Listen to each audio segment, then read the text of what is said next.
কি গান গাইলো? বন্ধু যখন বউ নিয়ে আমার বাড়ির সামনে দিয়ে রং করে হেঁটে যায়, বুকটা বলে হেঁটে যায় সোরাতালি দেওয়ার কোনো বুদ্ধি নাই। কথা কন ঠিক না?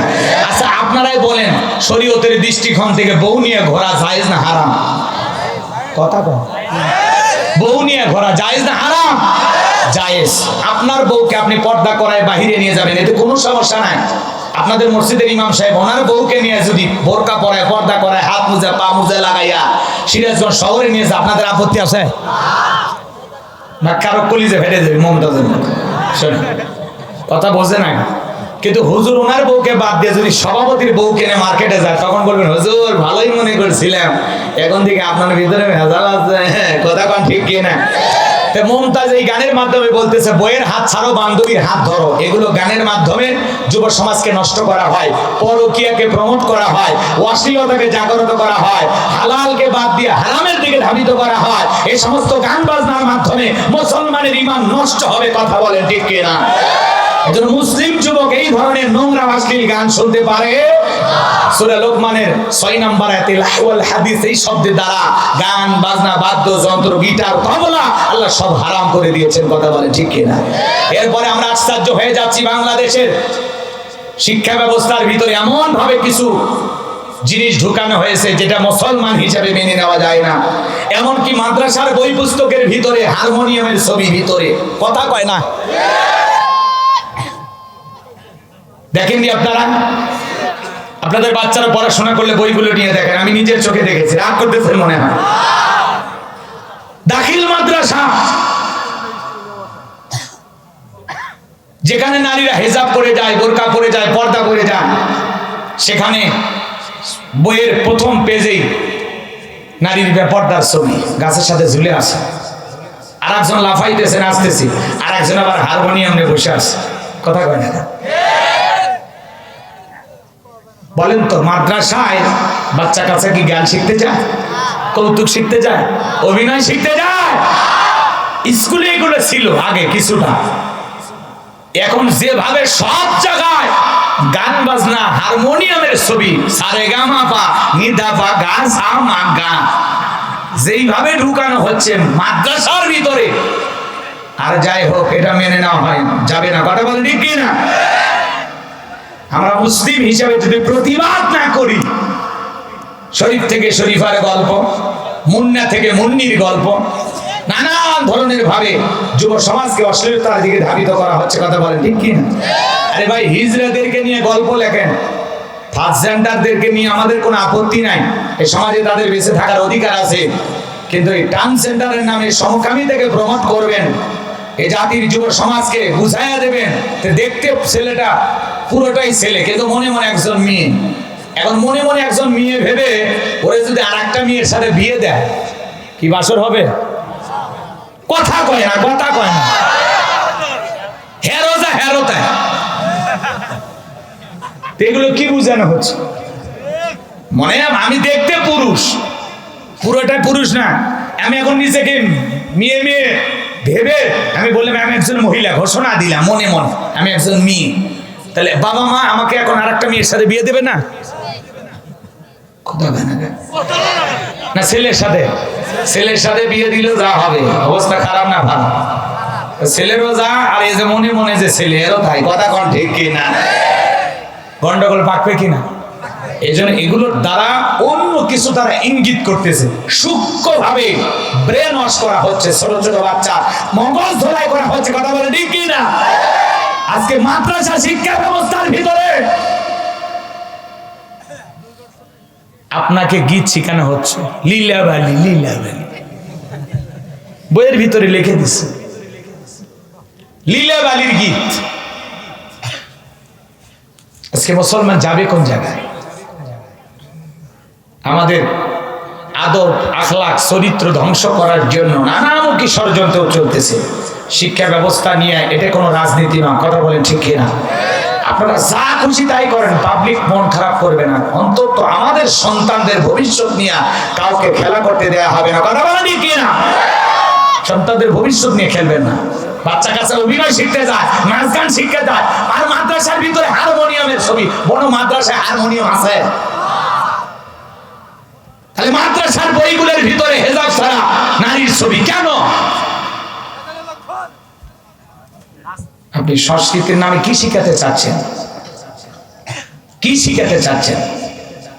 আবার শুধুমাত্র ওগুলো না, হারমোনিয়াম দিয়ে একজন বসে আছে আর একজন আবার কমর তুলে নাচতেছে, ওগুলো ছবি দেওয়া আছে।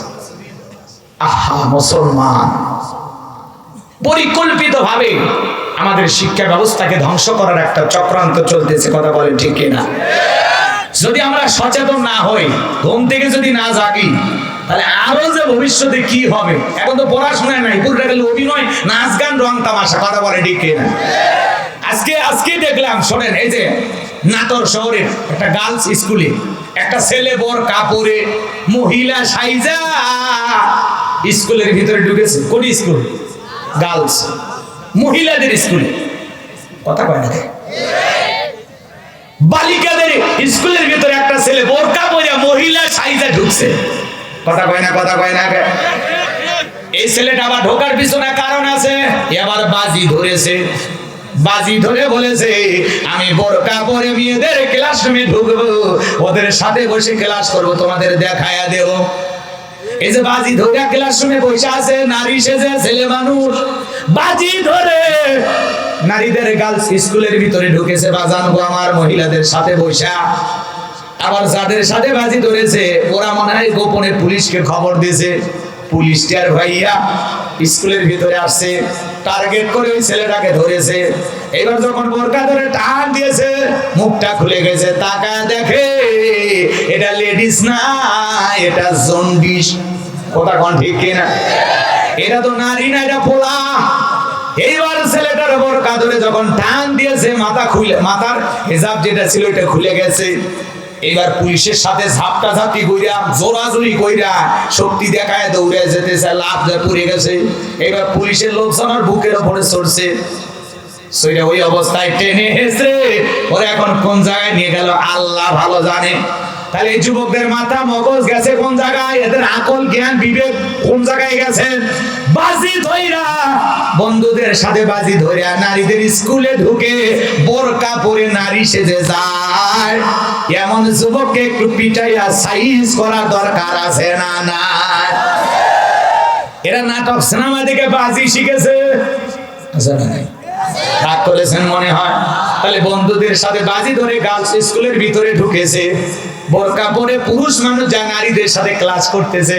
জামানার হালচাল বলা বড় দায়। এখন এই কথাগুলো বলে অনেকের মন খারাপ হয়। আমি উচিত কথা যদি বলি অনেকের কষ্ট হবে বাজানগো আমার। এজন্য যাই হোক, কথা আর বাড়াতে চাই না। শিক্ষা ব্যবস্থাকে ধ্বংস করা হচ্ছে পরিকল্পিতভাবে। এজন্য আমরা যদি জাগ্রত না হই, এই হারমোনিয়াম, গিটার, তবলা, নাটক, সিনেমা নিয়ে আপনার সন্তান থাকবে, সন্তানের ভিতরে শিক্ষা নামের কোনো কিছু থাকবে না। কথা বলেন ঠিক কিনা? বলা যায় না, একদিন বলবে সবাই একটা করে হারমোনিয়াম নিয়ে আসো, আর একদিন বলবে গিটার নিয়ে আসো, আর একদিন বলবে নায়কের মতো সেজে আসো, আর একদিন বলবে নায়িকার মতো সেজে একটু অভিনয় করো। আসলে বাজার স্কুল কলেজে মানুষ সন্তানদেরকে পাঠায় সুশিক্ষায় শিক্ষিত বানানোর জন্য, মানুষের মতো মানুষ বানানোর জন্য, নাটক, সিনেমা, গান বাজনা শিখানোর জন্য নয়। কথা বলেন ঠিক কি না? মন খারাপ করছেন নাকি আপনারা? সন্তানকে মানুষের মতো মানুষ বানাইতে হইলে শিক্ষা ব্যবস্থা থেকে এগুলো পরিবর্তন করতে হবে। জীবনে কোনোদিন মাদ্রাসার বইয়ের প্রথম পেজে হারমোনিয়ামের ছবি ছিল না, নারীদের হেজাব ছাড়া ছবি ছিল না। আজকে এগুলো ঢুকিয়ে দেওয়া হচ্ছে। আল্লাহ আমাদের সঠিক বুঝ দান করে, জোরে বলেন আমিন। আবার দেখেন এগুলোর পাশাপাশি ছেলেও আবার মেয়ে সাজা মহিলাদের স্কুলে যাচ্ছে। কি জামানা এসে বললো! আল্লাহ আমাদের হেদায়েত দান করুন, জোরে বলুন আমিন। শিক্ষা কমিশনে যারা দায়িত্ব আছেন সে সমস্ত ভদ্র লোকদেরকে আমরা শিক্ষামন্ত্রী সহ বাংলাদেশের শ্রেষ্ঠ অভিভাবক যারা, তাদের কাছে অনুরোধের ভাষায় বলবো, আর যাই হোক শিক্ষা ব্যবস্থাটাকে নিয়ে এইভাবে তামাশা করবেন না। কথা বলেন ঠিক কিনা? সন্তানদেরকে বিপদগামী বানাইতে চাই না, নাচ গান আমরা শিখাতে চাই না, ওটা ব্যক্তিগত চর্চা। কেউ তার ছেলেকে গায়ক বানাইতে চায়, নায়ক বানাইতে চায়, অভিনেতা বানাইতে চায়, এটা ভিন্ন কথা। বলে আলাদা প্রতিষ্ঠান আছে, আলাদা জায়গা আছে। কথা বলে ঠিক কিনা? আপনি ঢালাও ভাবে সব সন্তানকে শিখাবেন, আমি হুজুর, আমার ছেলেকে আমি কোরআন তিলাওয়াত শেখাবো, গজল শিখাবো, ইসলামী সঙ্গীত শিখাবো। কথা বলেন, এখন একজন আলেম বানাবো, এই জন্য তো মাদ্রাসায় পড়াইতেছি। কথা বলে ঠিক কিনা? এ যুবক, নিরাশ হয়ে না। তোমরাও যুবক, আমিও যুবক, পৃথিবীর অবস্থা করুন, বক্তার দরকার তরুণ, কথা বলেন ঠিক কি না? একটু অপেক্ষা করো শোনা যুবক ভাই আমার, তোমাদের জন্য স্পেশাল আলোচনা আছে না? না, একটা সাইডে থাকবে, দাও তো লিল্লাহি তাকবীর, আওয়াজটা বুঝাও। তোমরাও যুবক, তোমাদের বয়স হয়েছে, দোয়া করবো লিল্লাহি তাকবীর। আমার যুবক ভাইরা কি দোয়া করব পরে বলতেছি, সামনের দিকে যায়, গভীর মনোযোগ দিয়ে শুনবেন বাজান গো আমার। হযরতে বেলাল ডেকে বলে, নবী গো, ও নবী, আমার জীবনের কোনো দাম নাই। আমার মনি বোমাইকে বলেছিলাম উর্দুম্বা ছাগল পেশাব পায়খানা করে দেয়, ওই ঘরে আমার থাকতে বড় কষ্ট হয়।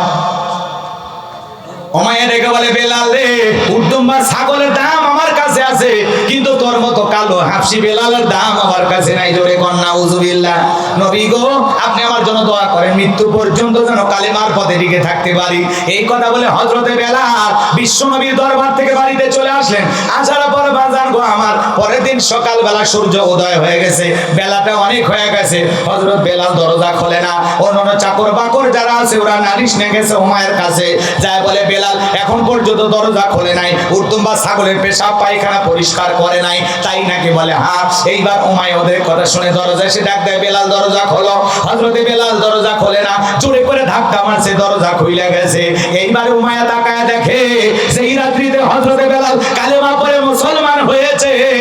ওই রাত্রিতে একটা উর্দুম্বা ছাগলের কাছে কোনো পেশাব পায়খানা নাই। বলুন আল্লাহু আকবার। এইবার উমাইয়া দেখে, এ চাকরের দল, তাকায় দেখো, বেলালের বিরুদ্ধে মিথ্যা অভিযোগ দাও। তোমরা যখন ঘুমাচ্ছিলে তাকায় দেখো, আজকে উর্দুম্বা ছাগলের কাছে কোনো পেশাব পায়খানা নাই। তোমরা যখন ঘুমাচ্ছিল বেলাল তখন ময়লা আবর্জনা পরিষ্কার করেছে। যাও নিজেদের কাজ করো, বেলালের বিরুদ্ধে আমি কোনো অভিযোগ শুনতে চাই না। এই কথা বলার পর ওদেরকে তাড়িয়ে দিলেন। এক পা দুপা করে হযরতে বেলালের কাছে চলে গেলেন। হযরতে বেলাল দেয়ালে পিঠটা ঠেকাইয়া মাথাটা নত করে জিকির করে কা, আরো ছোট বলেন কা। এবার উমাইয়া হালকা করে ধাক্কা মারছে, যখন জবান দিয়ে কালেমার আওয়াজ বের হয়েছে, তখন হযরতে বেলালের কণ্ঠে কালেমার আওয়াজ শোনার পর উমাইয়া ডেকে বলে, বেলাল রে, তোর জবান দিয়ে কি শুনলাম, তুমি কি মুসলমান হয়েছো? হযরতে বেলাল ডেকে বলে, মুসলমান হয় যারা মিথ্যা কথা বলতে পারবে না তারা। ওয়াকুলু কওলান সাদীদা। আল্লাহু আকবার।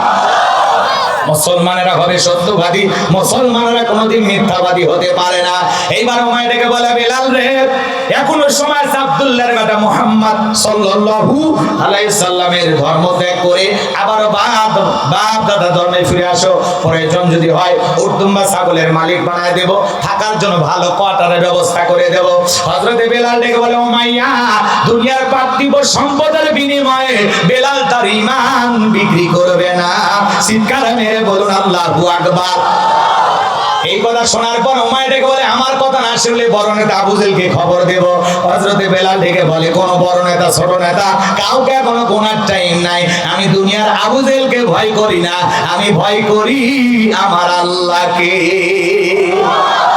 আমার ভাইরা ভালো করে গভীর মনোযোগ দিয়ে কথাগুলো শুনবেন।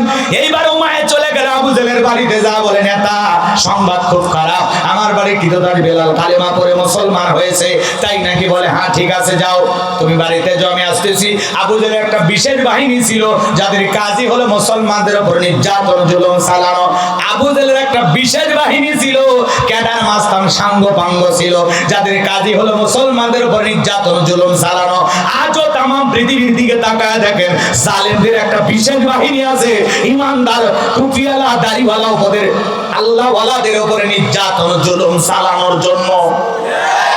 কথা কয় না, কথা কয় না। জালেমদের একটা বিশেষ বাহিনী আছে যাদের কাজই হলো ইমানদার মুসলমান আল্লাহ ওয়ালাদের রক্ত নিয়ে খেলা করা। কথা বলেন ঠিক কি না? মনে রাখবেন, যাদের হাতে মুসলমানের রক্ত লেগে গেছে, কিয়ামত পর্যন্ত যদি খানায় খাবার গিলাম ধরে কান্নাকাটি করে, কোনো লাভ হবে না। কথা বলেন ঠিক কি না? আপনি নিজেকে মুসলমান দাবি করেন, আবার মুসলমান হত্যা করেন, কথা বলেন না কেন? আছে না, আছে না নাই? ভালো করে বোঝার চেষ্টা করবেন বাজান গো। আমার যে কথা বলতে চাচ্ছিলাম, তামাম পৃথিবীর জালেম বেঈমানেরা ঐক্যবদ্ধ হয়েছে পৃথিবীর জমিতে ইসলাম আর মুসলমানকে বিদায় করে দেওয়ার জন্য। কথা বলে ঠিক কিনা? আবু জেহেল তার বিশেষ বাহিনী নিয়ে ওমায়ের বাড়িতে হাজির হয়ে গেল। বেলালকে ডাইকে বলে, বেলাল এইদিকে আসো, আমি তোমার পার্সোনাল ভাবে মহব্বত করি, তোমার উপর একটা বিশেষ নজর ভালোবাসা আছে। বেলাল রে, এসব কি শুনছি, তুমি নাকি কালেমা পড়ে মুসলমান হয়েছো, এখনো সময় আছে, ইসলাম ধর্ম ত্যাগ করে আবারও বাপ দাদার ধর্মে ফিরে আসো। প্রয়োজন যদি হয় উর্দুম বা ছাগলের মালিক বানিয়ে দেব, থাকার জন্য ঘর বাড়ি ব্যবস্থা করে দেব, ব্যবসা বাণিজ্য যদি করতে চাও দেড়হাম টাকা পয়সা যা লাগে আমরাই তোমাকে দেব। বেলাল তুমি যা চাইবে আমরা তোমাকে তাই দেব। বিশাল একটা লোভনীয় প্রস্তাব দেওয়া হলো। হযরত বেলাল থেকে বলে, আবু জেহেল রে, দুনিয়ার সব সম্পদ যদি বেলালকে দিতে চাও, বেলাল দুনিয়ার পার্থিব সম্পদের বিনিময়ে তার বেলালের ঈমান বিক্রি করবে না। চিৎকার মেরে বলুন আল্লাহু আকবার। হযরত বেলাল দেখে বলে, বেলাল তার পার্থিব সম্পদের বিনিময়ে বেলাল ঈমান বিক্রি করবে না। দুনিয়ার সব সম্পদ ছাড়তে রাজি, কালেমার পথ ছাড়তে রাজি নাই। বলুন আল্লাহু আকবার। আর আজকে মুনাফিক মার্কা মুসলমান টাকার কাছে বিক্রি হয়ে যায়। টাকা যেদিকে ওদের ফতুয়া সেই দিকে আছে না নাই? অবৈধ বউ তালাক হয়ে গেছে, নেওয়ার কোনো উপায় নাই। ৫-১০ হাজার টাকা যদি হাতের মধ্যে ধরাইয়া দেয়, তখন বলে মানুষ মাত্রই ভুল হয়, সমস্যা নাই, তওবা করে আর একবার রিস্ক নেন। কথা কয় না কে? টাকার বন্ধে ফতুয়া এদিক সেদিক করে এমন মুসলমান আছে না নাই?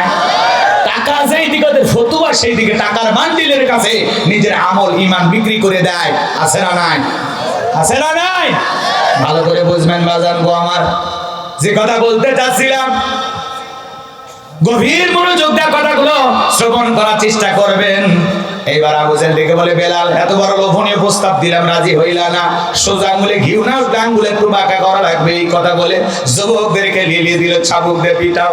হযরত বেলালকে চাবুক দিয়ে পিটানো শুরু হয়ে গেল। চাবুক দিয়ে পিটাইতে পিটাইতে কালো চামড়াগুলো ফেটে রক্ত ঝরা শুরু হয়ে গেল। আমার ভাইরা, এইবার আবু জেহেল দেখে বলে, বেলাল চাবুকটা পিটাইতে পিটাইতে পিঠ দিয়ে রক্ত ঝরতেছে রে বেলাল, এরপরে কি নবীর কালেমা ছাড়বি না? হযরত বেলাল দেখে বলে, আবু জেহেল রে, মারতে মারতে যদি মেরেও ফেলে দাও, জীবনটা দিতে রাজি, বিশ্ব নবীর কালেমা ছাড়তে রাজি নাই। বলুন আল্লাহু আকবার। এবার হযরত বেলালের পায়ে রশি লাগানো হলো। হযরত বেলালের পায়ে রশি লাগায়া আরবের উত্তপ্ত গরম বালিতে ছেঁচড়ায় নিয়ে ঘোরা হলো। আরবের বালিগুলো এত গরম, চাল দিলে মুড়ি হয়ে যায়, এত উত্তপ্ত গরম। ওই ফুটান্ত গরম বালিতে ছেঁচড়ায় নিয়ে ঘোরা হলো। বাবলা গাছের কাঁটাগুলো জিহ্বার ভিতরে পেরেকের মতো মারা গেল। হযরত বেলালের পরে আল্লাহর জিকির বন্ধ করে না। বিকেল বেলা যখন হয়ে গেল, আবু জেহেল ডেকে বলে, বেলাল রে, চাবুক দিয়ে পিটাইলাম, পায়ে রশি লাগাইয়া ছেঁচড়ায় নিয়ে ঘুরলাম, এত নির্যাতন জুলুম করা হলো রে বেলাল, এরপরেও কি বিশ্ব নবীর দল ত্যাগ করবি না? আবারও কি বাপ দাদার ধর্মে ফিরবি না? হযরত বেলাল ডেকে বলে, আবু জেহেল রে, মারতে মারতে যদি মেরেও ফেলে দাও, বেলালের নিঃশ্বাস থাকবে যতদিন, বেলাল ইসলামের পথে টিকে থাকবে ততদিন, বেলাল জীবন দিতে পারে, নবীর কালেমা ছাড়তে পারে না। আল্লাহু আকবার। এবার আবু জেহেল বলে, এ যুবকেরা দাও, কয়েকজন মিলে বড় একটা পাথর নিয়ে এসে বেলালের বুকের উপরে চাপায়া দাও। তাই করা হলো। বিশাল বড় একটা পাথর বেলালের বুকের উপরে চাপায়া দিয়া কাফেরা মনে মনে ভাবলো, আবু জেহেল মনে মনে ভাবলো, বেলাল পাথরে চাপার আঘাতে মারা যাবে, এই কথা ভেবে ওরা চলে গেল। হযরত বেলালের বুকের উপরে পাথর, এরপরেও জিহ্বা নাড়ায় জিকিরি করে কার? আপনাকে তো জিকিরি করার জন্য কেউ পিটাই না, মারে না, এবার তারপরেও কপাল পোড়া মুসলমান আল্লাহর জিকিরি করে না। আপনাকে কি জিকির করার জন্য কেউ পিটায়? বেলালের মতো নির্যাতন জুলুম করে না। জিকির করার জন্য আলাদা সময় লাগে না। দোকানদারি করতে করতে জিকির করা যায়, রিক্সা ভ্যান চালাতে জিকির করা যায়, মাঠে কাজ করতে করতে জিকির করা যায়, চলতে ফিরতে উঠতে বসতে সব সময় আল্লাহর জিকির করা যায়। কিন্তু আপনার মুখে আল্লাহর জিকির নাই, আছে এলাকার মানুষের সমালোচনা। কথা কয় না। আল্লাহর নামের জিকির নাই, খালি অমুক খারাপ তমুক খারাপ, এ ভালো না সে ভালো না, ওটা করছে। মানুষের সমালোচনা না করে নিজের আত্মসমালোচনা করেন, নিজের আত্মশুদ্ধি করার জন্য কাজ করেন, নিজেকে পরিবর্তন করার জন্য ভাবেন। নিজের যে ত্রুটিগুলো আছে, ভুল আছে, অপরাধ আছে, এগুলো ভেবে ভেবে আল্লাহর কাছে তওবা করেন। মানুষের ভুল ধরতে গিয়া নিজে যে ভুলের সাগরে ডুবে আছেন আপনি খেয়ালি করেননি, আছে না নাই? এমন কায়দায় মানুষের সমালোচনা করে এক জায়গায় বসে, মনে হয় গিবত কমিটির সভাপতি সেক্রেটারি বসে গেছে, সারাদিন ফটর ফটর ফটর ফটর, মুখ আর বন্ধ থাকে না, চায়ের কাপে ঝড় তোলে, এরকম আমার সলমান আছে। আপনাদের এই এলাকায় না, এলাকার মানুষ খুবই ভদ্র, এরা মানুষের সমালোচনা করে না। তাহলে জিকির হবে জবানে কা? হাদিস শরীফের ভেতরে আছে যে জিহ্বাটা আল্লাহর জিকিরে ভিজা থাকে, ওই জিহ্বাওয়ালা মানুষ কোনোদিন জাহান্নামের আগুনে জ্বলবে না। বলুন সুবহানাল্লাহ। হযরত বেলাল আল্লাহর জিকির করে, জিহ্বা নাড়া, বুকের উপরে বিশাল বড় পাথর, এরপর আল্লাহর জিকির করে, জিকির বন্ধ নাই। চোখের কোণায় পানি নিয়ে আল্লাহকে ডেকে বলে, আল্লাহ, বুকের উপরে পাথর থাকার কারণে তোমার মতো মালিকের জিকির করতে বড় কষ্ট। ও আল্লাহ, তুমি তো সেই আল্লাহ, ইব্রাহিমের জন্য যদি নমরুদের আগুনকে ফুলের বাগান বানায় দিতে পারো, ও আল্লাহ তুমি কি পারো না আমি বেলালের বুকের পাথরটাকে তুলার মতো নরম বানায় দিতে? হযরত বেলাল দোয়া করতে দেরি, আসমানের মালিক আল্লাহ দোয়া কবুল করতে দেরি করে নাই। বেলালের বুকের পাথরটাকে আমার আল্লাহ তুলার মতো নরম বানিয়ে দিয়েছে। হযরতে বেলাল এইবার জিকির করে, হযরতে বেলালের নিঃশ্বাসের সাথে পাথর ওঠে আর নামে, বলুন আল্লাহু আকবার। আশিকে রাসূল বেলাল, নবীর পাগল বেলাল, নবীকে কত ভালোবাসতেন জানেন? বিশ্বনবী যখন মক্কা নগরীতে পথ চলতেন, হযরত বেলাল একবার ডানে যায় একবার বামে যায়। আমার নবী ডেকে বলে, বেলাল রে, বুঝিনা একবার ডানে যায় একবার বামে যাও, ব্যাপারটা কি? হযরত বেলাল ডেকে বলেন, নবী গো, আপনি কালেমার দাওয়াত দেন, ইসলামের প্রচার করেন, ওই কাফেররা হলো আপনার শত্রু, আপনাকে টার্গেট করে যদি তীর নিক্ষেপ করে, নবী গো, ওই তীরটা যেন সর্বপ্রথম আমি বেলালের বুকের ভিতরে ঢোকে। আমি বেলাল মারা গেলে ইসলামের ক্ষতি হবে না, আপনি নবী মারা গেলে ইসলাম আর মাথা উঁচু করে সামনের দিকে দাঁড়াইতে পারবে না। নিজের জীবনের বিনিময়ে বিশ্ব নবীকে আগলায় রাখতেন বেলাল, বলুন আল্লাহু আকবার। নবীকে কত ভালোবাসতেন বেলাল জানেন? বিশ্ব নবীর যেদিন ইন্তিকাল হয়েছিল, ছোট্ট বাচ্চার মতো ফুপিয়ে হযরতে বেলাল কান্না করে আর ডেকে বলে, না না, আমি আর জীবনে কোনোদিন আজান দেব না, আমি আজান দেওয়ার পরে বিশ্ব নবী ইমামতির মুসল্লায় দাঁড়াবে না, আমি বেলাল আর কোনোদিন আজান দেব না। সাহাবায়ে কেরাম ডেকে বলে, বেলাল সবর করো, ধৈর্য ধারণ করো, এভাবে ভেঙে পড়ো না, নবী চলে গেছে, বেলাল মানতেই পারে না। ডেকে বলে, আমি মদিনায় থাকবো না, মদিনার অলিতে গলিতে রাসূলের সাথে হাজারো স্মৃতি, আমি পাগল হয়ে যাব। বিশ্বনবী সোমবারের দিন ইন্তেকাল করেছিলেন, বুধবারের দিনে বিশ্বনবীর তামাম পৃথিবীর উম্মতকে কাঁদিয়ে সবুজ গম্বুজের নিচে শায়িত হয়ে গেলেন। আমার ভাইরা, হযরত বেলাল মদিনা ছেড়ে চলে গেলেন, 6টা মাস অতিবাহিত হয়ে যায়, হযরত বেলাল মদিনায় আসে না। 6 মাস পরে বিশ্বনবী ঘুমের ঘরে স্বপ্নে বেলালকে ডেকে বলে, বেলাল, কত মানুষ দূর দূরান্ত থেকে আইসা আমি নবীর কবরের পাশে দাঁড়ায় সালাম দেই, আমি নবীর রওজা পাকে দাঁড়ায় সালাম দেই, বেলাল আয় আয় আয়, মদিনায় আইসা আমি নবীকে একবার সালাম দিয়ে যা। ঘুমের ঘরে বিশ্বনবীকে স্বপ্নে দেখার পর হযরত বেলাল আর দেরি করলেন না, পাগলের মতো মদিনায় ছুটে আসলেন। আমার ভাইরা, হযরত বেলাল মদিনায় ছুটে আসার পর সাহাবায়ে কেরাম ডেকে বলে, বেলাল দাও না একবার আজান দাও, কতদিন হয়ে গেল তোমার কণ্ঠে আমরা আজান শুনতে পাই না। হযরত বেলাল ডেকে বলে, আমি আজান দেওয়ার পরে আমার নবী ইমামতির মুসল্লায় দাঁড়াবে না, আমি কোনোদিন আজান আর দেব না। ছোট ছোট বাচ্চারা পর্যন্ত বেলালকে দেখতে ভিড় করেছেন। নবীর নাতি হাসান আর হোসাইন, দুই ভাই যখন দুইটা হাত ধরেছেন, হযরত হোসাইন যখন বেলালের হাতটা ধরে ডেকে বলে, নানু ভাই, ও নানু ভাই, নানাও চলে গেছে, তুমি আমাদেরকে ছেড়ে চলে গেছো, কতদিন হয়ে গেল নানু ভাই, তোমার কণ্ঠে আজান শুনতে পাই না। হযরত হোসাইন হাতটা ধরে যখন ডেকে বলে, নানু ভাই, ও নানু ভাই, দাও না একবার আজান দাও, আমরা একটু তোমার আজান শুনতে চায়। হযরতে বেলাল তাকায় দেখে হোসাইনের চেহারার উপরে মনে হয় মদিনার নবীর চেহারাটা ভেসে উঠেছে। আমার বিশ্ব নবী রাইকা বলে, বেলাল দে না একবার আজান দে, আমি নবী কতদিন হয়ে গেল তোর আজান শুনতে পাই না। হযরতে হোসাইন যখন হাতটা ধরে নানু ভাই বলে ডাক দেয়, আর বলে ও নানু ভাই দাও না একবার আজান দাও, আমরা তোমার কোন আজান শুনতে চাই। হযরতে বেলাল হুসাইনের অনুরোধ আর ফেলাইতে পারলেন না, কারণ বেলাল জানেন আমার নবী হুসাইন আর হাসানকে কত ভালোবাসতেন। হযরতে বেলাল 6 মাস পরে আইসা আবার মদিনায় আজান দিলেন। বলুন আল্লাহু আকবার। লম্বা ঘটনা ছিল, আর ওইদিকে গেলাম না বাজান গো আমার। হযরতে বেলালের বুকের উপরে পাথর নির্যাতন জুলুমের খবর বিশ্বনবীর কান পর্যন্ত যখন পৌঁছে গেল, আমার নবী ডেকে বলে, ও আমার আবু বকর, আমার বেলালের কষ্টের কথা আমার আর সহ্য হয় না, যাও তুমি আমার বেলালের জন্য একটা কিছু করো। হযরত আবু বকর সিদ্দিক রাদিয়াল্লাহু তাআলা কয়েক গুণ দাম বেশি দেয়া গোলামের জীবন থেকে হযরত বেলালকে আযাদ করলেন, মুক্ত করলেন। বলুন আল্লাহু আকবার। একদিকে সন্তান হারানোর ব্যথা, অন্যদিকে সাহাবায়ে কেরামদের উপর নির্যাতন জুলুম।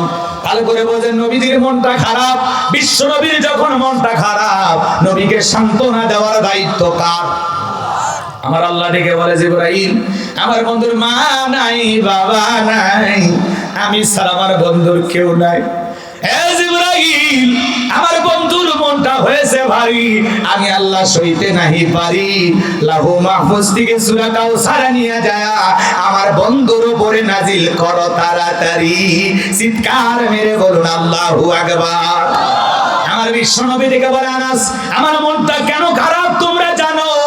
কিন্তু আমার মুস্কি হাসি দেওয়ার কারণ হলো এই মাত্র আসমান থেকে জিবরাইল এসে আমার উপরে সূরা কাউসার নাজিল করলো। বলুন আল্লাহু আকবার।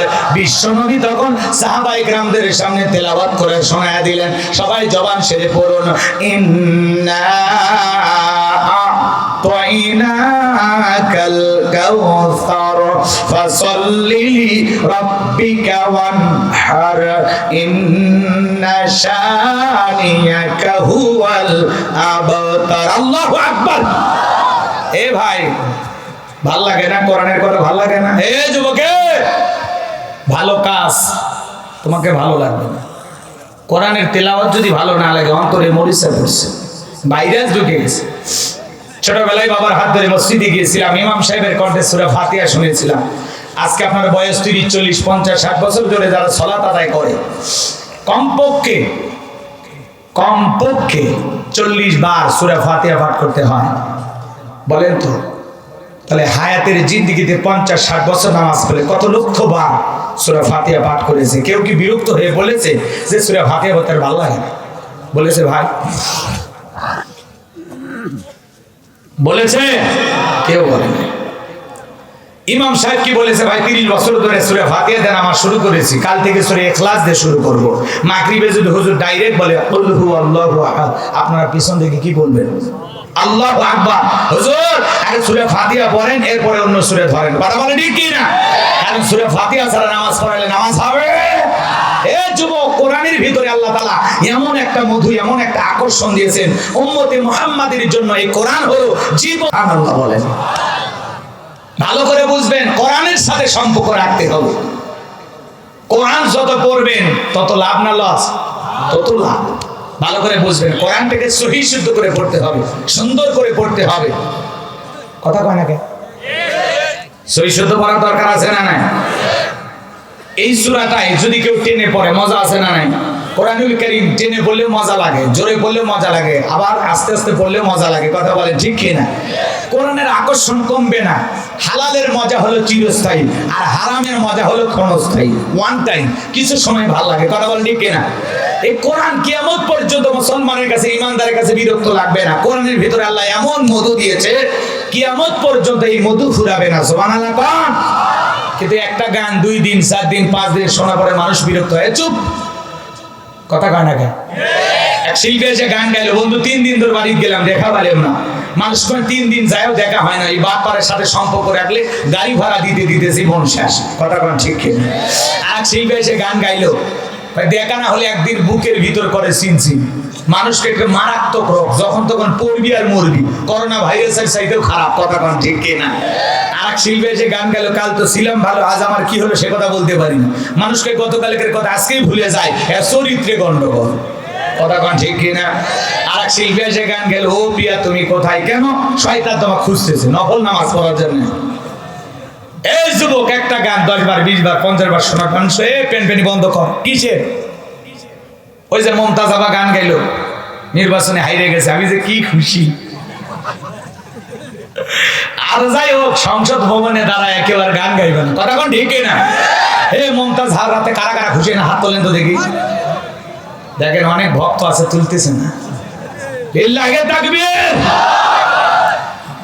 এই সমস্ত মহিলারা সংসদে যা কি বলবে? সংসদ একটা পবিত্র জায়গা, শাহজালালের পূর্ণভূমি, অলিদের বাংলাদেশ। হাজারো শহীদের রক্তের বিনিময়ে স্বাধীনতা পেয়েছি। সেই দেশের পার্লামেন্টে জনগণের দুঃখ দুর্দশার কথা তুলে ধরতে হবে, এদেশের উন্নয়নের কথা তুলে ধরতে হবে, দেশ ও জাতির কল্যাণে কিভাবে বিশ্বের সাথে তাল মিলিয়ে দেশকে এগিয়ে নিয়ে যাওয়া যায় সেই বক্তব্য দিতে হবে। তা না দিয়া সংসদ ভবনে গান গায়। ওর গান বুলেটের মতো লাগে কলিজায়, কথা কন, কথা কন। এর প্রত্যেকটা গান অশ্লীল। কি গান গাইলো? যখন বউনি আমার বাড়ির সামনে দিয়ে রং করে হেঁটে যায়, বুকটা বলে ফেটে যায়, হেঁটে যায়, সোরা তালি দেওয়ার কোনো বুদ্ধি নাই, কথা কোন ঠিক না? আচ্ছা আপনারাই বলেন, শরীয়তের দৃষ্টিকোণ থেকে বউ নিয়ে ঘোরা জায়েজ না হারাম? কথা কন। বউ নিয়ে ঘোরা জায়েজ না হারাম? জায়েজ। আপনার বউকে আপনি পর্দা করায় বাহিরে নিয়ে যাবেন, এতে কোনো সমস্যা নাই। আপনাদের মসজিদের ইমাম সাহেব ওনার বউকে নিয়ে যদি বোরকা পরায়, পর্দা করায়, হাত মুজা পা মুজা লাগাইয়া সিরাজগঞ্জ শহরে নিয়ে যায়, আপনাদের আপত্তি আছে না? কারো কলিজে ফেটে যাবে মমতাজের মতো। কথা বোঝে না। কিন্তু হুজুর ওনার বউকে বাদ দিয়ে যদি সভাপতির বউ কিনে মার্কেটে যায়, তখন বলবেন হুজুর ভালোই মনে করছিলাম, এখন থেকে আপনার ভিতরে ভেজাল আছে, কথা কোন ঠিক কিনা? মমতাজ এই গানের মাধ্যমে বলতেছে, বইয়ের হাত ছাড়ো, বান্ধবীর হাত ধরো। এগুলো গানের মাধ্যমে যুব সমাজকে নষ্ট করা হয়, পরকীয়াকে প্রমোট করা হয়, অশ্লীলতাকে জাগ্রত করা হয়, হালালকে বাদ দিয়ে হারামের দিকে ধাবিত করা হয়। এই সমস্ত গান বাজনার মাধ্যমে মুসলমানের ঈমান নষ্ট হবে, কথা বলেন ঠিক কিনা? একজন মুসলিম যুবক এই ধরনের নোংরা অশ্লীল গান শুনতে পারে? সূরা লোকমানের 6 নম্বর আয়াতে লাহওয়াল হাদিস এই শব্দের দ্বারা গান বাজনা, বাদ্যযন্ত্র, গিটার, তবলা আল্লাহ সব হারাম করে দিয়েছেন, কথা বলেন ঠিক কিনা? এরপরে আমরা আশ্চর্য হয়ে যাচ্ছি, বাংলাদেশের শিক্ষা ব্যবস্থার ভিতরে এমন ভাবে কিছু জিনিস ঢুকানো হয়েছে যেটা মুসলমান হিসেবে মেনে নেওয়া যায় না। এমনকি মাদ্রাসার বই পুস্তকের ভিতরে হারমোনিয়ামের ছবি ভিতরে, কথা কয় না? দেখেননি আপনারা? আপনাদের বাচ্চারা পড়াশোনা করলে বইগুলো নিয়ে দেখেন, আমি নিজের চোখে দেখেছি, রাগ করতেছেন মনে হয়। দাখিল মাদ্রাসা, যেখানে নারীরা হেজাব পরে যায়, বোরকা পরে যায়, পর্দা পরে যায়, সেখানে বইয়ের প্রথম পেজেই নারীর বেপরদার ছবি গাছের সাথে ঝুলে আছে। আর একজন লাফাইতেছে, নাচতেছে, আর একজন আবার হারমোনিয়াম নিয়ে বসে আছে, কথা কয় না? বলেন তো, মাদ্রাসায় বাচ্চা কাচ্চা কি গান শিখতে যায়, কৌতুক শিখতে যায়, অভিনয় শিখতে যায়? স্কুলে এগুলো ছিল আগে কিছুটা, এখন যেভাবে সব জায়গায় গান বাজনা, হারমোনিয়ামের ছবি, সারেগামাপা নিদাপা গা সা মা গা, যেইভাবে ঢুকানো হচ্ছে মাদ্রাসার ভিতরে, আর যাই হোক এটা মেনে নেওয়া হয় যাবে না, কথা বলেন ঠিক কিনা? আমরা মুসলিম হিসাবে যদি প্রতিবাদ না করি, শরীফ থেকে শরীফার গল্প, মুন্না থেকে মুন্নির গল্প, নানান ধরনের ভাবে যুব সমাজকে অশ্লীলতার দিকে ধাবিত করা হচ্ছে, কথা বলেন ঠিক কিনা? আরে ভাই, হিজড়াদেরকে নিয়ে গল্প লেখেন, ট্রান্সজেন্ডারদেরকে নিয়ে আমাদের কোনো আপত্তি নাই, এই সমাজে তাদের বেঁচে থাকার অধিকার আছে, কিন্তু এই ট্রান্সজেন্ডারের নামে সমকামিতাকে প্রমোট করবেন, এই জাতির যুব সমাজকে বুঝাইয়া দেবেন দেখতে ছেলেটা পুরোটাই ছেলে, কিন্তু মনে মনে একজন মেয়ে। এখন মনে মনে একজন মেয়ে ভেবে ওরে যদি আর একটা মেয়ের সাথে বিয়ে দেয়, কি বাসর হবে? কথা কয় না, কথা কয় না। হেরোজা হেরোতা, এগুলো কি বুঝানো হচ্ছে? মনে আমি দেখতে পুরুষ, পুরোটাই পুরুষ না, আমি এখন নিজেকে মেয়ে মেয়ে ভেবে আমি বললাম আমি একজন মহিলা, ঘোষণা দিলাম মনে মনে আমি একজন মেয়ে, তাহলে বাবা মা আমাকে এখন আরেকটা মেয়ের সাথে বিয়ে দেবে না?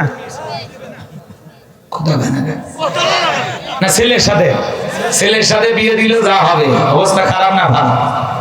ছেলেরও যা, আর এই যে মনে মনে যে ছেলে এরও তাই, কথা কোন ঠিক কিনা? গন্ডগোল পাকবে কিনা? এই জন্য এগুলোর দ্বারা অন্য কিছু তারা ইঙ্গিত করতেছে, সূক্ষ্মভাবে ব্রেন ওয়াশ করা হচ্ছে, ছোট ছোট বাচ্চা মগজ ধোলাই করা হচ্ছে, কথা বলে ঠিক কিনা? আজকে মাদ্রাসা শিক্ষা ব্যবস্থার ভিতরে আপনাকে গীত শেখানো হচ্ছে, লীলাবালি লীলাবালি বইয়ের ভিতরে লিখে দিচ্ছে লীলাবালির গীত। আজকে মুসলমান যাবে কোন জায়গায়? আমাদের আদব আখলাক চরিত্র ধ্বংস করার জন্য নানামুখী ষড়যন্ত্র চলতেছে শিক্ষা ব্যবস্থা নিয়ে। এটা কোনো রাজনীতি না, কথা বলেন ঠিক কিনা? আপনারা যা খুশি তাই করেন, পাবলিক মন খারাপ করবে না, অন্তত আমাদের সন্তানদের ভবিষ্যৎ নিয়ে কাউকে খেলা করতে দেয়া হবে না, কথা বলেন ঠিক কিনা? সন্তানদের ভবিষ্যৎ নিয়ে খেলবেন না। বাচ্চা কাছে অভিনয় শিখতে যায়, নাচ গান শিখতে যায়, আর মাদ্রাসার ভিতরে হারমোনিয়ামের ছবি। বড় মাদ্রাসায় হারমোনিয়াম আছে? তাহলে মাদ্রাসার বইগুলোর ভিতরে হেজাব ছাড়া নারীর ছবি কেন? আপনি সংস্কৃতির নামে কি শিখাতে চাচ্ছেন? কি শিখাতে চাচ্ছেন? আবার শুধুমাত্র ওগুলো না, হারমোনিয়াম দিয়ে একজন বসে আছে আর একজন আবার কমর দুলে নাচতেছে, ওগুলো ছবি দেওয়া আছে। আহা মুসলমান, পরিকল্পিত ভাবে আমাদের শিক্ষা ব্যবস্থাকে ধ্বংস করার একটা চক্রান্ত চলতেছে, কথা বলেন ঠিক কিনা? যদি আমরা সচেতন না হই, ঘুম থেকে যদি না জাগি, তাহলে আরো যে ভবিষ্যতে কি হবে। এখন তো পড়াশোনায় নাই, পুরোটা গেলে অভিনয়, নাচ গান, রং তামাশা, কথা বলে ঠিক কিনা? আজকে দেখলাম, শোনেন, এই যে নাটোর শহরের একটা গার্লস স্কুলে একটা ছেলে বোরকা পরে মহিলা সাইজা স্কুলের ভিতরে ঢুকেছে। কোন স্কুল? গার্লস, মহিলাদের স্কুলে, কথা কয় না? বালিকাদের স্কুলের ভিতরে একটা ছেলে বোরকা পরে মহিলা সাইজা ঢুকছে, কথা কয় না? কথা কয় না? এই ছেলেটা আবার ঢোকার পিছনে কারণ আছে, এবার বাজি ধরেছে, বাজি ধরে বলেছে আমি বোরকা পরে মেয়েদের ক্লাসরুমে ঢুকবো, ওদের সাথে বসে ক্লাস করব, তোমাদের দেখায়া দেব। এই যে বাজি ধরে ক্লাসরুমে বসে আছে নারী সেজে ছেলে মানুষ, বাজি ধরে নারীদের গার্লস স্কুলের ভিতরে ঢুকেছে, বাজানবো আমার মহিলাদের সাথে বসা। আবার যাদের সাথে বাজি ধরেছে ওরা মনে হয় গোপনে পুলিশকে খবর দিয়েছে, পুলিশটার ভাইয়া স্কুলের ভিতরে আসছে, টার্গেট করে ওই ছেলেটাকে ধরেছে। এবার যখন বোরকা ধরে টান দিয়েছে, মুখটা খুলে গেছে, তাকায় দেখে এটা লেডিস না, এটা জন্ডিস, কথা কোন ঠিক কিনা? এটা তো নারী না, এটা পোলা। এইবার ছেলেটার বোরকা ধরে যখন টান দিয়েছে, মাথা খুলে, মাথার হিজাব যেটা ছিল এটা খুলে গেছে। এবার পুলিশের সাথে ঝাপটা ঝাপটি কইরা, জোরাজুরি কইরা, শক্তি দেখায় দৌড়ে যেতেছে, লাভ পড়ে গেছে। এবার পুলিশের লোকজন আর বুকের উপরে চড়ছে, সেটা ওই অবস্থায় টেনে হেসে ওরা এখন কোন জায়গায় নিয়ে গেল আল্লাহ ভালো জানে। তাহলে এই যুবকদের মাথা মগজ গেছে কোন জায়গায়, এদের আকল জ্ঞান বিবেক কোন জায়গায় গেছে? বাজি ধইরা, বন্ধুদের সাথে বাজি ধইরা নারীদের স্কুলে ঢুকে বোরকা পরে নারী সেজে যায়। এমন যুবককে একটু পিটাইয়া সাইজ করা দরকার আছে না? না, এরা নাটক সিনেমা দেখে বাজি শিখেছে, আছে না? নাই, রাগ করেছেন মনে হয়। তাহলে বন্ধুদের সাথে বাজি ধরে গার্লস স্কুলের ভিতরে ঢুকেছে, বোরকা পরে পুরুষ মানুষ যা নারীদের সাথে ক্লাস করতেছে। জামানার হালচাল বলা বড় দায়। এখন এই কথাগুলো বলে অনেকের মন খারাপ হয়, আমি উচিত কথা যদি বলি অনেকের কষ্ট হবে বাজানগো আমার। এই জন্য যাই হোক, কথা আর বাড়াতে চাই না। শিক্ষা ব্যবস্থাকে ধ্বংস করা হচ্ছে পরিকল্পিত ভাবে। এই জন্য আমরা যদি জাগ্রত না হই, এই হারমোনিয়াম, গিটার, তবলা, নাটক, সিনেমা নিয়ে আপনার সন্তান থাকবে, সন্তানের ভিতরে শিক্ষা নামের কোনো কিছু থাকবে না, কথা বলেন ঠিক কিনা?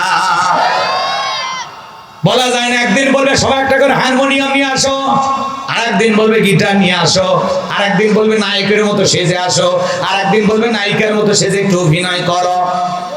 আসলে বাজান স্কুল কলেজে মানুষ সন্তানদেরকে পাঠায় সুশিক্ষায় শিক্ষিত বানানোর জন্য, মানুষের মতো মানুষ বানানোর জন্য, নাটক সিনেমা গান বাজনা শেখানোর জন্য নয়। কথা বলেন ঠিক কি না? মন খারাপ করছেন নাকি আপনারা? সন্তানকে মানুষের মতো মানুষ বানাইতে হইলে শিক্ষা ব্যবস্থা থেকে এগুলো পরিবর্তন করতে হবে। জীবনে কোনোদিন মাদ্রাসার বইয়ের প্রথম পেজে হারমোনিয়ামের ছবি ছিল না, নারীদের হেজাব ছাড়া ছবি ছিল না। আজকে এগুলো ঢুকিয়ে দেওয়া হচ্ছে। আল্লাহ আমাদের সঠিক বুঝ দান করে, জোরে বলুন আমিন। আবার দেখেন এগুলোর পাশাপাশি ছেলেও আবার মেয়ে সাজা মহিলাদের স্কুলে যাচ্ছে। কি জামানা এসে বললো! আল্লাহ আমাদের হেদায়েত দান করুন, জোরে বলুন আমিন। শিক্ষা কমিশনে যারা দায়িত্ব আছেন সে সমস্ত ভদ্র লোকদেরকে আমরা শিক্ষামন্ত্রী সহ বাংলাদেশের শ্রেষ্ঠ অভিভাবক যারা, তাদের কাছে অনুরোধের ভাষায় বলবো, আর যাই হোক শিক্ষা ব্যবস্থাটাকে নিয়ে এইভাবে তামাশা করবেন না। কথা বলেন ঠিক কিনা? সন্তানদেরকে বিপদগামী বানাইতে চাই না, নাচ গান আমরা শিখাতে চাই না, ওটা ব্যক্তিগত চর্চা। কেউ তার ছেলেকে গায়ক বানাইতে চায়, নায়ক বানাইতে চায়, অভিনেতা বানাইতে চায়, এটা ভিন্ন কথা। বলে আলাদা প্রতিষ্ঠান আছে, আলাদা জায়গা আছে। কথা বলে ঠিক কিনা? আপনি ঢালাও ভাবে সব সন্তানকে শিখাবেন, আমি হুজুর আমার ছেলেকে আমি কোরআন তিলাওয়াত শেখাবো, গজল শেখাবো, ইসলামী সঙ্গীত শেখাবো। কথা বলেন এখন একজন আলেম বানাবো, এই জন্য তো মাদ্রাসায় পড়াইতেছি। কথা বলে ঠিক না? এখন সেখানে হারমোনিয়াম গিটারে ছবি দিয়া সারাইগামা পা শিখাবেন, লীলাবালির গান শিখাবেন, এটা তো আমরা চাই না। কথা বলে ঠিক না? আল্লাহ আমাদের সঠিক বুঝদান করুন, জোরে বলুন আমিন। চলেন সামনের দিকে যাই, বাজান আর কথা বাড়ানোর কোনো সুযোগ নাই। আল্লাহ রাব্বুল আলামিন বলেন, ইন্না আ'তাইনাকাল কাউসার। আল্লাহু আকবার। আমার আল্লাহ রাব্বুল আলামিন বলেন, নিশ্চয়ই আমি আল্লাহ পাক আপনাকে হাউজে কাউসার দান করেছি। আমার আল্লাহ বলেন, নবী গো, দুনিয়ার কোন নবী রাসূলকে আমি আল্লাহ পাক হাউজে কাউসার গিফট করি নাই, আমি আমার বন্ধুকে হাউজে কাউসার গিফট করেছি। বলুন আল্লাহু আকবার। অন্য কোন নবী রাসূলকে আল্লাহ পাক হাউজে কাউসার গিফট করেন নাই, আপনার আমার নবীকে আল্লাহ তাআলা হাউজে কাউসার দান করেছেন। চিৎকার মেরে বলুন সুবহানাল্লাহ। ইন্না আ'তাইনাকাল কাউসার। অবশ্যই আমি আল্লাহ পাক আপনাকে হাউজে কাউসার দান করেছি। এই হাউজে কাউসারের পানি মধুর চাইতে মিষ্টি, দুধের চাইতে সাদা, পানির চাইতে ক্লিয়ার। কঠিন কিয়ামতের ময়দানে যেদিন মানুষের জিহ্বা কুকুরের মতো ঝুলে আসবে নাভি পর্যন্ত, যেদিন জমিন হবে তামার জমিন, সূর্যটা হাত মাথার উপরে চলে আসবে, মানুষের মগজগুলো টকবক করে গলে পড়বে। এ বাজান আমার কঠিন কিয়ামতের ময়দানে আল্লাহর আরশের ছায়া ছাড়া আর কোনো ছায়া থাকবে না। ওই কিয়ামতের বিচার দিবসের একদিন হবে 50,000 বছরের সমান। ওই কঠিন কিয়ামতের ময়দানে যেদিন তার মা সন্তানের পরিচয় দেবে না, ভাই ভাইয়ের পরিচয় দিবে না, স্ত্রী স্বামীর পরিচয় দেবে না, একজন আরেকজনকে দেখিয়ে পালিয়ে পালিয়ে যাবে।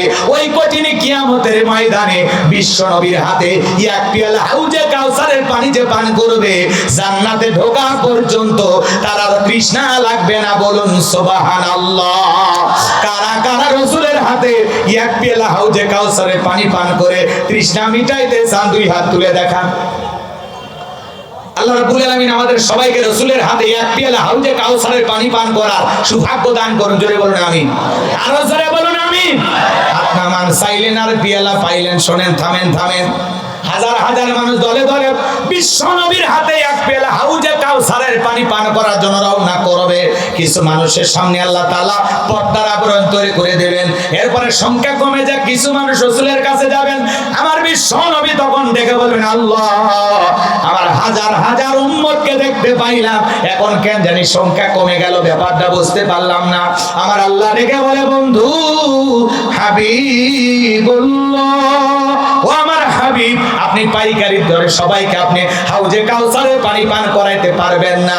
নবী গো, দুনিয়ার জমিনে দুইটা অপরাধ করেছিল যারা, হাউজে কাউসারের পানি পান করার সুযোগ পাবে না তারা। কয়জন? দুইটা অপরাধ যারা করেছিল। কয়টা অপরাধ? কয়টা? ভালো করে বুঝবেন। এই অপরাধী কারা একটু অপেক্ষা করেন। বাজান গমার যে কথা বলতে চাচ্ছিলাম, দলে দলে মানুষ বিশ্ব নবীর কাছে আসবেন, হাউজে কাউসারের পানি পান করার জন্য হযরত আবু বকর সিদ্দিক রাদিয়াল্লাহু তাআলা পেয়ালাগুলো ভরায় দিবেন, মাঝখানে দাঁড়িয়ে থাকবেন হযরত ওমর বিশ্ব নবীর হাতে দিবেন, আর নবীজি তার আদরের উম্মতকে খুঁজে খুঁজে হাউজে কাউসারে পানি পান করাবেন। এই হাউজে কাউসারের পানির পেয়ালার সংখ্যা কত, আকাশে তারকারাজি গুণে যেমন শেষ করা যাবে না, হাউজে কাউসারের পেয়ালার পানির সংখ্যা গুণেও শেষ করা যাবে না। বলুন সুবহানাল্লাহ। রাসূল হাউজে কাউসারের পেয়ালা নিয়ে দাঁড়িয়ে থাকবেন, রাসূলের হাতে থেকে নিয়ে পান করবেন, রাসূলকেও দেখা হবে, হাউজে কাউসারের পানি পান করা হবে। এই দৃশ্যের মুখোমুখি আপনারা হতে চান? কথা কয় না, হতে চান? আপনি চাইলে তো পানি পাবেন না, এই পর্যন্ত পৌঁছাতে গেলে আপনাকে তো একটু কষ্ট করা লাগবে। মনে করেন আমি আপনাদের এলাকায় আসলাম, আসার পরে একটা ছেলের হাতে কিছু চকলেট দিলাম, দিয়ে বললাম বাবা আমার জন্য এক বদনা পানি নিয়ে আসো, একটু ওযু করব। ওই ছেলেটা চকলেট পাইয়া বদনা নিয়ে মারছে দৌড়, আনন্দের ঠেলায় মাঝখানে যায় পড়ে গেছে, আচার খাইয়া হাঁটু ছিলে গেছে, রক্ত বের হয়েছে, ব্যথাও পাইছে, কিন্তু চকলেট থাকার কারণে উঠে দাঁড়াইয়া পানি নিয়ে আমার সামনে হাজির। আমি তখন বললাম বাবা এই পানিটার দিকে তোমার কষ্ট হয়েছে, যে মাঝপথে পড়ে গেছো, আচার খাইছো, ব্যথা মনে হয় পাইছো, রক্ত মনে হয় বেরোছে। ওই ছোট্ট ছেলেটা চকলেট থাকার আনন্দের খুশির কারণে বলতেছে আমি এরকম কত পড়ে যায় আমার কিছুই হয় না। কথা কোন ঠিক কিনা? রাসূলের হাতে এক পেয়ালা হাউজে কাউসারের পানি যদি কিয়ামতের ময়দানে পান করতে পারেন, কিয়ামতের একদিন 50,000 বছরের সমান, যে দিনটা হবে বড় ভয়ঙ্কর, ওই কঠিন দিন আপনার কাছে কঠিন হবে না। রাসূলের হাতে এক পেয়ালা হাউজে কাউসারের পানি, আর আল্লাহর আরশের নিচে 7 শ্রেণীর মানুষ ছায়া পাবে। এটা আল্লাহ তৈরি করা ভিআইপি গ্যালারি। বলুন আল্লাহু আকবার। এখানে শুধু ইমানদাররা চান্স পাবে। কষ্ট হচ্ছে নাকি আপনাদের? মন খারাপ করছেন ভাই? গভীর মনোযোগ দিয়ে কথাগুলো শুনবেন বাজান গো আমার। রাসূলের হাতে যদি হাউজে কাউসারের পেয়ালার পানি পান করতে চান, আপনাকে কষ্ট করতে হবে, কাজ করতে হবে দুইটি। জোরে বলেন কয়টি? আপনি চাইলেন আর হবে না। ঠান্ডা পানি দিয়ে ওযু বানায়া আল্লাহকে সিজদা দিতে হবে। আপনি হয়তো নতুন মুসলমান, দুই একদিন নতুন কেবল নামাজ ধরেছেন, আপনি যখন নতুন একটু মসজিদে যান, আপনাকে দেখে যারা পুরাতন আগে থেকে নামাজ পড়ে, ওরা আবার টিটকেরি মারে, বাদশা তুমি আবার কোন দিন নামাজ ধরলে, দেখি তো তোমার নামাজ কয়দিন থাকে। আছে না নাই? এরকম সমালোচনাকারী আছে না নাই? আরে ভাই কোন একজন মানুষ নতুন আপনাদেরই গ্রামের নতুন কেবল মসজিদে যায়, নামাজ ধরেছে, তার নিয়ে সমালোচনা করে লাভ আছে? বরং দোয়া করেন যে ভাই তুমি মসজিদে আসছো, দিলটা ভরে গেছে, আল্লাহ যেন মৃত্যু পর্যন্ত মসজিদে এসে তোমাকে সিজদা দেওয়ার তাওফিক দান করেন। জোরে বলেন আমিন। আমরা দোয়া না করে সমালোচনা করি, দেখি তোমার নামাজ কয়দিন থাকে। ওই মানে মসজিদের দারোয়ান, কে আসে আর কে যায় খবর নেই। কথা কোন ঠিক কি না? রাগ করেছেন আপনারা? শোনেন, ভালো করে শোনেন, কথা বোঝার চেষ্টা করেন। যুবক একটু নতুন দাড়ি রাখছে, বউ কিনে ঘোরাঘুরি করতেছে, মানুষটাকে বলে ভাবি আপনি ভালো আছেন, সাথে চাচার খবর কি? বউ এসে বাড়িতে রাগ করে, তোমার সাথে বাইরে যাওয়া যায় না, আমাকে ডাকে ভাবি আর তোমাকে ডাকে চাচা। যে বউ রাসূলের সুন্নাত দাড়ি পছন্দ করে না, এ বউ আবার আপনারা কি ভালোবাসা দেবে? কথা ঠিক কি না? ভালো করে বোঝেন। হাউজে কাউসারের পেয়ালা পর্যন্ত পৌঁছাইতে গেলে আপনাকে কাজ করতে হবে দুইটি। জোরে বলেন কয়টি? দুইটি কাজকে আল্লাহ তাআলা 2 নাম্বার আয়াতে জানায় দিলেন। জবান ছেড়ে সবাই আমার সাথে পড়ুন, ফাসাল্লিলি রাব্বিকা ওয়ানহার। বলেন ফাসাল্লিলি রাব্বিকা ওয়ানহার। 1 নাম্বার হলো রবের উদ্দেশ্যে সালাত আদায় করা লাগবে। নামাজ হবে একমাত্র কার জন্য? আপনি যেখানে থাকে আপনাকে সালাত আদায় করতে হবে। এই যে আমাদের বগুড়ার কৃতি সন্তান ক্রিকেটার, নাম হলো মুশফিকুর রহিম। আল্লাহু আকবার বলেন। কি সুন্দর, মুখের মধ্যে দাড়ি, মাথার মধ্যে টুপি। আল্লাহর বান্দা বিশ্ব ইজতেমায় হাজির হয়ে গেছে। বলুন আল্লাহু আকবার। এই যে মুশফিকুর রহিম আমাদের যে প্রিয় ভাই, বগুড়ার ক্রিকেটার, চমৎকার একজন মনের মানুষ, অমায়িক ব্যবহার, কখনো মানুষের সাথে খারাপ ব্যবহার করে না। আল্লাহর বান্দা বিশ্ব ইজতেমায় গেছে, টুপি মাথায় দিয়ে ঘুরতেছে, মানুষের সাথে মুসাফা করতেছে, সালাম বিনিময় করতেছে। এমন দৃশ্য দেখে মনটা ভরে যায়। একজন খেলোয়াড় ক্রিকেটার কত বিনয়ী হয়, একদিকে খেলে আর একদিকে ধার্মিক খাঁটি মুসলমান আমাদের প্রিয় ভাই মুশফিকুর রহিম। কথা বলেন ঠিক কিনা? মুসলমান ভালো করে বোঝেন, আপনি যে জায়গায় থাকেন আল্লাহকে সিজদা দিতে হবে, আল্লাহকে ভুলে থাকার কোনো উপায় নাই। কথা বলেন ঠিক কিনা? এই যে মুশফিকুর রহিম যুবক, তোমরা পছন্দ করো, ভালো না? ভালো না? কি চমৎকার মুখে দাঁড়িয়ে, আরে জুব্বা পইরা যেই লোকটা খেলা খেলে, আবার দেখবেন মাঝে মাঝে জুব্বা পইরা মসজিদের দিকে দৌড়ে যায়, কথা বলেন ঠিক কি না? কি চমৎকার একজন ভাই বিশ্ব ইজতেমায় গেছেন, আমার প্রিয় ভাই মুশফিকুর রহিম বিশ্ব ইজতেমায় গিয়ে মানুষের সাথে সালাম বিনিময় করতেছেন, এক জায়গায় বসে নামাজ পড়তেছেন, কি সুন্দর ব্যবহার, আল্লাহু আকবার বলেন। একজন ধার্মিক লোক, কথা বলেন ঠিক কি না? একদিকে খেলোয়াড়, অন্যদিকে আল্লাহ তাআলার ইবাদত, বলে না?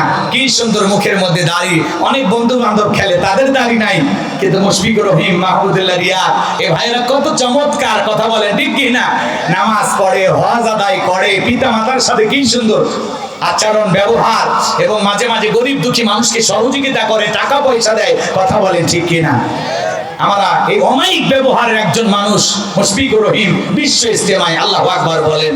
আমার ভাইরা দোয়া করব, মুশফিকুর রহিম ভাই সহ যত বাংলাদেশের খেলোয়াড় আছে, আল্লাহ যেন সবাইকে মুশফিকুর রহিম ভাইয়ের মতো নামাজি বানায় দেন, জোরে বলেন আমিন, আরো জোরে বলেন আমিন।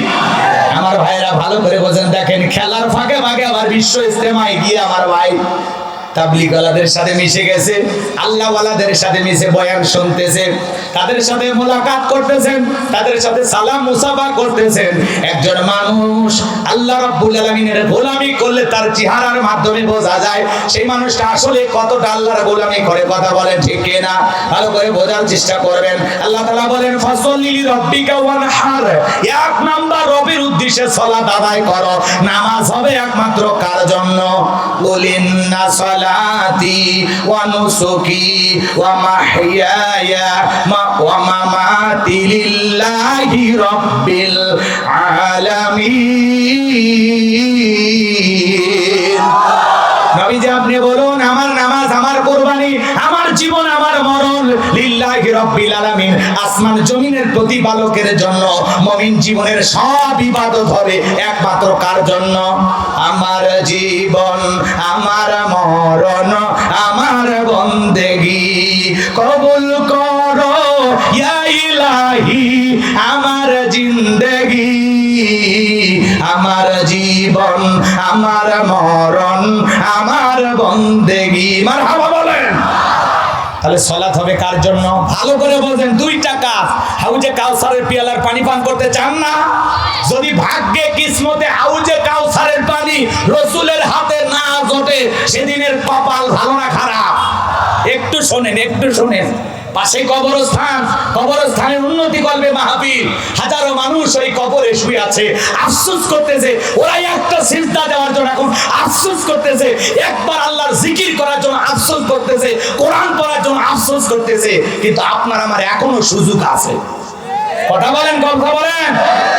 এখনই যদি মরণ হয়ে যায়, আসুন, নিঃশ্বাসটা এখনো বন্ধ হয়নি, এখনো খাটিয়াতে চড়ি নাই, এখনো আপনাকে উলঙ্গ করে গোসল করা দেয় নাই, এখনো আপনি সাদা কাপড়ে চকলেটের মতো মোড়ানো হয়নি, এখনো সুযোগ আছে আল্লাহর গোলামি করার। মসজিদের দুয়ার আপনার জন্য খোলা, যান মসজিদে যান, মালিককে সিজদা দেন, দিয়ে গোলামের মতো গোলামি করেন। ইয়্যাকা না'বুদু ওয়া ইয়্যাকা নাস্তাঈন, তোমার ইবাদত করি, তোমার গোলামি করি, সাহায্যও তোমার কাছে চাই। কার কাছে? কার কাছে? তাহলে ফাসল্লি লিরাব্বিকা, রবের উদ্দেশ্যে সালাত, সালাত হবে একমাত্র আল্লাহ তাআলাকে রাজি খুশি করার জন্য। ওয়াল্লাযিনা ইয়াবিতুনা লিরাব্বিহিম সুজদা ওয়া কিয়ামা, যারা রাত্রি জাগরণ করে আমি আল্লাহকে সিজদা দেয়, পাঁচ ওয়াক্ত সালাত, এইটা তো ডিউটি, এটা তো পড়তেই হবে, এটা তো রবের বাধ্যতামূলক ওয়াদা, কথা বলেন ঠিক কি না? পাশাপাশি রাত্রি জাগরণ করে রাতে 1টা 2টা 3টার দিকে উঠা আরামের বিছানা ত্যাগ করে, বিবির ভালোবাসা ত্যাগ কইরা, ঠান্ডা পানিতে ওযু বানাইয়া নিরালায় নিবৃত্তিতে যাই নামাজে দাঁড়ায় গেলেন, এই নামাজ দুনিয়ার কাউকে দেখানোর জন্য নয়, এই নামাজ হলো আমার আপনার মালিক রবকে খুশি করার জন্য, কথা বলেন ঠিক কি না? এই গভীর রাতে আল্লাহকে সিজদা দেওয়ার মাধ্যমে যারা প্রেম জমাইতে পারছে, মালিককে সিজদা দেওয়ার মাধ্যমে আল্লাহর খাঁটি গোলাম হতে পেরেছে, এদের জীবনের সফলতা।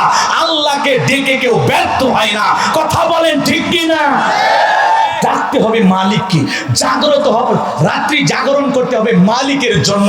ওয়াল্লাযীনা ইয়াবিতুনা লিরাব্বিহিম সুজদান ওয়া কিয়ামা, যারা রাত্রি জাগরণ করে আমি আল্লাহকে সিজদা দেয়, আমি আল্লাহর জন্য দণ্ডায়মান থাকে, তাহলে রাতের 1টা 2টা 3টার দিকে উঠা যারা তাহাজ্জুদের জায়নামাজে দাঁড়ায় গেল, এদেরকে জিজ্ঞাসা করেন এদের জীবনে কোনো পেরেশানি নাই, এদের জীবনে কোনো হতাশা নাই, কারণ মালিকের সাথে এমন প্রেম, মালিকের সাথে সম্পর্কটা এমন গভীর হয়েছে, মালিকের কাছে চাইতে দেরি, মালিক দিতে দেরি করবে না। আমার আল্লাহ তো এমন আল্লাহ, আপনি গুনাহ করেছেন 50 বছর, আপনি গুনাহ করেছেন 7 বছর, আসেন মালিকের কাছে সিজদায় মাথা নত করেন, তওবা করেন, আপনার 7 বছরের গুনাহ আপনার একটা সিজদার মাধ্যমে, আপনার একটা তওবার কারণে আল্লাহ আপনাকে মাফ করে দেবেন। আসেন আল্লাহকে ডাকেন, ডাকেন, আপনার 50-60 বছরের গুনাহ মালিক মাফ করে দিবে, মালিক মাফ করে দিবে। আপনি 90 বছরের বৃদ্ধ মানুষ, আল্লাহকে ডাকার সুযোগ হয় নাই, এই বৃদ্ধ বয়সে মৃত্যু আসার আগে তওবা করেন, বলা যায় না আপনার এই চোখের পানি, আপনার এই তওবা মালিক যদি কবুল করে, মালিক যদি কবুল করে, আপনার 70 বছর 80 বছরের গুনাহ মালিক মাফ করে দিতে পারে। মালিক যদি মাফ করে দেয় কাউকে কৈফিয়ত দেয়া লাগবে না। কথা বলেন না কেন? আমার আল্লাহ বলবে বান্দা গোপনে গুনাহ করেছিস কেউ জানে নাই, নিরালায় গুনাহ করেছিস কেউ জানে নাই, তোর গুনার খবর আমি গোপন করে রেখেছি, আয় আমার কাছে মাফ চা, গোপন গুনাহ গোপন রেখে আমি আল্লাহ মাফ করে দিব, আমি মাইকিং করব না, আমি পৃথিবীবাসীকে জানাবো না, আমি আল্লাহ তোকে মাফ করে দিব। সম্পর্ক হবে রবের আর গোলামের, আয় আয় আমার কাছে গোলামি কর। কথা বলেন ঠিক কিনা? গোলামি করবো কার? আমরা রবের গোলাম হয়ে মরতে চাই। ওই কবরে যাওয়ার আগে নিজেকে পরিবর্তন করতে হবে। বছরের পর বছর মাহফিল আসে, শুনি বসি, ভাল লাগে, বয়ান বক্তাদের প্রশংসা করি, মাঝখানে কিছু হাদিয়া দেই, আসি কিছু দান করি, এটুকু না। আসুন পরিবর্তন করুন, একটা বক্তার একটা বক্তব্য বাড়ি পর্যন্ত নিয়ে যান, দেখেন আপনার জীবন পরিবর্তন হয়ে যাবে। 50 বছরের মাহফিলে 50টা কথা যদি আমল করতে পারেন, মুমিন হয়ে মারা যাবেন, খাঁটি ইমানদার হয়ে মারা যাবেন। কথা বলেন ঠিক কিনা? কষ্ট বুঝি হয়? কথা বলবো না ছেড়ে দেব? তাহলে রাত্রি জাগরণ করে সিজদা দেব কাকে? আরো জোরে। রাগ করতেছেন বুঝি? গভীর মনোযোগ দিয়ে শুনবেন বাজান গো আমার। নামাজ যদি নামাজের মতো পড়তে পারি, আমার আল্লাহ ডেকে বলেন ফালিয়াবুদু রাব্বা হাযাল বাইত আল্লাযী আত'আমাহুম মিন জু' ওয়া আমানাহুম মিন খাউফ। আমার আল্লাহ ডেকে বলেন এই ঘরের মালিকের ইবাদত করো। ইবাদত যদি ইবাদতের মতো হয়, যে বান্দা 5 ওয়াক্ত সালাতে মাথা নত করে আমি আল্লাহকে সিজদা দেবে, ওই বান্দার জন্য আমি আল্লাহ পাক 2টা জিনিস দেব। 1 নাম্বার, বান্দারে রিজিকের টেনশন করা লাগবে না। যে বান্দা 5 ওয়াক্ত সালাতে মাথা নত করে আমি আল্লাহকে সিজদা দেবে, আমি রবের কুদরতি কদমে মাথা নত করবে, আমি আল্লাহ তাকে না খাওয়ায় রাখবো না, আমি আল্লাহ রিজিকের ব্যবস্থা করব। বলুন সুবহানাল্লাহ। ওয়া মা মিন দাব্বাতিন ফিল আরদি ইল্লা আলাল্লাহি রিজকুহা। আল্লাহু আকবার বলেন। আমার আল্লাহ ডেকে বলে পৃথিবীতে এমন কোন বিচরণশীল প্রাণী নাই যার রিজিকের ব্যবস্থা আমি আল্লাহ আসমান থেকে করি না। ওই আটলান্টিক মহাসমুদ্রের 33,000 ফিট গভীর অতল পানির নিচে থাকা ছোট্ট একটা প্রাণী, তার রিজিকের ব্যবস্থাও আমি আল্লাহ আসমান থেকে করি। বলুন আল্লাহু আকবার। আমার আল্লাহ ডেকে বলে 1 নাম্বার রিজিকের ব্যবস্থা করব, 2 নাম্বার বান্দারে কোনো ভয় থাকবে না, জানমালের নিরাপত্তা আমি দেব। আপনার আমার ভয় আছে না নাই? আপনি বিকাশের দোকানদার কর্তার মোট থেকে 2 লাখ টাকা নিয়ে বিয়ার আসবেন, মনে মনে ভাবতেছেন আল্লাহ টাকা নিয়ে বাড়ি পর্যন্ত যাইতে পারবো নাকি টাকা চান 2টা হারাবো, ভয় আছে না নাই?